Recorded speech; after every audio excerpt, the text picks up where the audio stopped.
हर हर महादेव। हमारे चैनल पे आप सभी का स्वागत है। जय श्री राम। 190 ऋषि गुरु जन मिले, सबने कहा मैं ये कराऊंगा। तो राजा परीक्षित कहते हैं मुझे केवल 7 दिन मिले हैं और 7 दिन में मेरे प्राण छूट जाएंगे, बताओ मैं क्या करूं। कोई के हवन कराएंगे, कोई के यज्ञ, कोई अनुष्ठान, कोई ये तपस्या, कोई तप, कोई साधना। तो राजा परीक्षित ने कहा मैंने सुना है कि तप साधना तो हजारों वर्ष तक हो जाए तो भगवान मिलता है, यज्ञ करते करते थक जाओ तब भगवान मिलता है। कोई साधारण सा सरल सा तरीका बता दो जिससे परमात्मा मिल जाए। 390 गुरु मिलने के बाद 391 नंबर के थे श्री सुखदेव जी महाराज, जो शंकर का एक अंश थे, जिन्होंने राजा परीक्षित को शिव कथा, श्रीमद् भागवत कथा श्रवण करा दी थी। 391 नंबर के आखिरी में। और राजा परीक्षित ने कहा मुझे सर्प डसेगा, मुझे सर्प डसेगा, सांप मुझे डसेगा।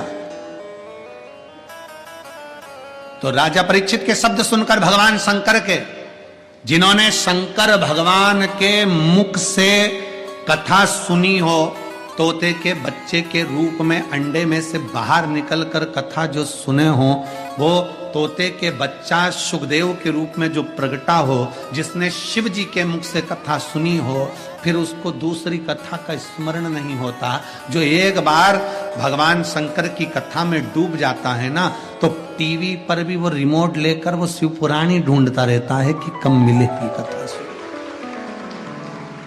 कह दिया सुखदेव जी महाराज ने राजा परीक्षित से, परीक्षित सुन, तुझे 7 दिन मिले हैं, 7वें दिन तक्षक नाग डसेगा। सारे महाराजों ने तुझसे कह दिया कि कथा हम तुझसे यज्ञ करवाएं, अनुष्ठान करवाएं, ये करवाएं, वो करवाएं, पर मैं सुखदेव तुझसे कहता हूं ये मत सोचना कि मैं तेरे प्राण बचा लूंगा। मरेगा तो तू पक्का, निश्चित है कि तुझे मरना है, पर इतना जरूर है कि मरते समय तुझे संसार का भान नहीं होगा, परमात्मा का भान होगा अगर मैं कथा सुना दूंगा। शिव महापुराण की कथा करती क्या है? शिव महापुराण की कथा बस यही करती है कि तुम्हारे दुख को शिव महापुराण की कथा काट नहीं सकती, तुम्हारी तकलीफ को नहीं काटेगी, तुम्हारे कष्ट को नहीं काटेगी। शिव महापुराण की कथा क्या करेगी? तुम्हें अंदर एक बल उत्पन्न करेगी। सामने अगर तुम्हारे दुख आ भी गया तो तुम्हें वो बल रहेगा कि उस दुख को तुम कैसे समाप्त कर सकते हो, कि शिव पुराण की कथा बता देगी। इसलिए सारी समस्या का हल एक लोटा जल। ये शिव महापुराण की कथा सारी समस्या का हल। एक लोटा जल शिव महापुराण की कथा ये दे देती।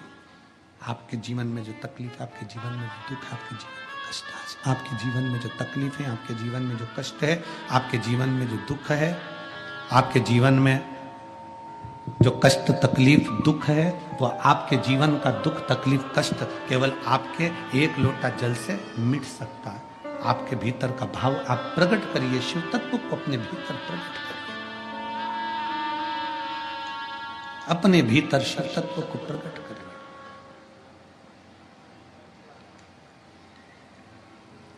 तुम इतने प्रसन्न क्यों जा रहे हो? तुम इतने प्रसन्न क्यों? मैं अपनी बहन के घर जा रहा हूं। आप सब लोग शंकर जी के मंदिर में एक लोटा जल चढ़ाने जाते हो? जम के बोलो जरा, जाते हो? प्रसन्नता में जाते हो? घर से लड़कर नहीं, झगड़कर नहीं, क्लेश कर नहीं। अगर घर में लड़ाई भी हो गई ना, झगड़ा हो गया, तो थोड़ा रुक जाओ, अब थोड़ी देर से जाऊंगी, पर मुख उतार कर झगड़ा करके लोटा लेके भाग के शंकर के मंदिर नहीं जाऊंगी। चाय रख दी चूल्हा पे, इतनी देर में चाय तपेगी जब तक मैं लोटा गर्म जल चढ़ा के आती हूं। शंकर भगवान टेंशन में हो गए, चाय देखूं कि तुझे देखूं। शिव जी टेंशन, तू तो चाय रखकर चली गई, किसके भरोसे? चाय रखकर किसके भरोसे गई? अरे भाई, शिव महापुराण की कथा कहती है जितनी देर हम भगवान के मंदिर में रहते हैं, जितनी देर हम परमात्मा की शरणागति में रहते हैं, उतनी देर परमात्मा को तुम्हारे घर की चौकीदारी करना पड़ती है।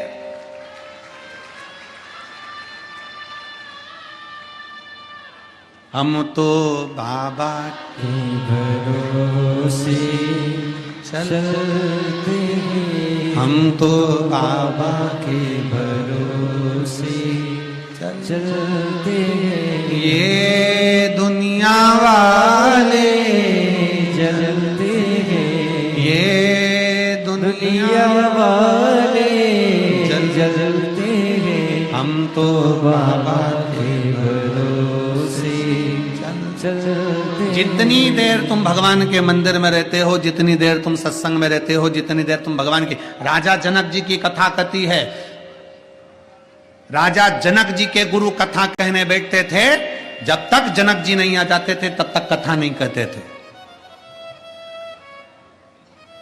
गुरु जी आए, गुरु जी ने कथा कही, राजा जनक आए, कथा कह दी, पूरे नगर में सूचना होगी, पूरे नगर में चर्चा, अरे काय का महाराज है, कथा करता है, राजा का इंतजार करता है, अच्छी मोटी दक्षिणा मिलती होगी, इसलिए उनके चक्कर में बैठ गया होगा, इसलिए रुक गया होगा, इसलिए ऐसा हो गया होगा।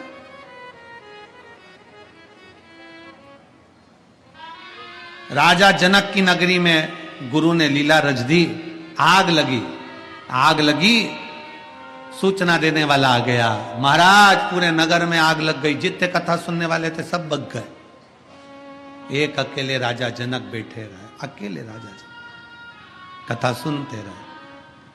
कथा पूरी हो गई, जैसे ही कथा पूरी हुई, सारे गांव के लोगों ने कहा जनकपुरी के नगर में आग लगी है, सब चले गए, आप नहीं गए। राजा जनक कहते हैं, मेरे गुरु कहते हैं, हम जिसकी कथा सुनने बैठे हैं वो हमारे घर पर चौकीदारी कर रहा है, वो हमारे घर पर चौकीदारी कर रहा है, हम उसके आश्रित होकर बैठे हैं ना। यहाँ किसके भरोसे पर बैठे हो तुम? सीहोर वाले महाराज के भरोसे पर नहीं, यहां विश्वनाथ के भरोसे पर बैठे हो।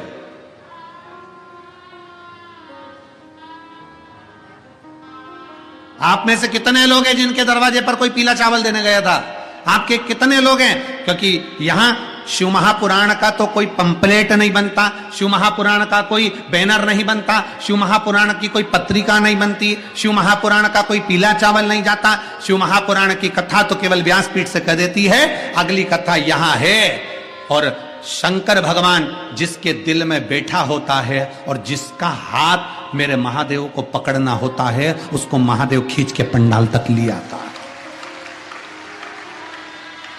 जिसका हाथ महादेव को पकड़ना होता है कि मुझे इसकी झोली भरना है, 3 महीने में इसको देना है, उसी को कथा के पंडाल में बुलाता है। नहीं तो काशी में तो ढेर लोग रहते होंगे, नगर में आसपास में कितने लोग रहते होंगे, और पूरी दुनिया में अभी सिरपुर में कथा होगी, कथा में वही आएगा जिसका हाथ महादेव ने पकड़ा होगा। नहीं तो सिरपुर में भी ढेर रहते हैं, धुलिया में भी ढेर रहते हैं, पर उसी को बुलाता है बाबा कि जिसको 3 महीने में देना है। क्योंकि बाबा को भी तो पूरा लेखा जोखा रखना पड़ता है ना, कि भाई ज्यादा लोग आ जाएंगे तो इतों को देना। अगर वीडियो अच्छी लगे तो चैनल को लाइक, शेयर और सब्सक्राइब जरूर कीजिए। हर हर महादेव।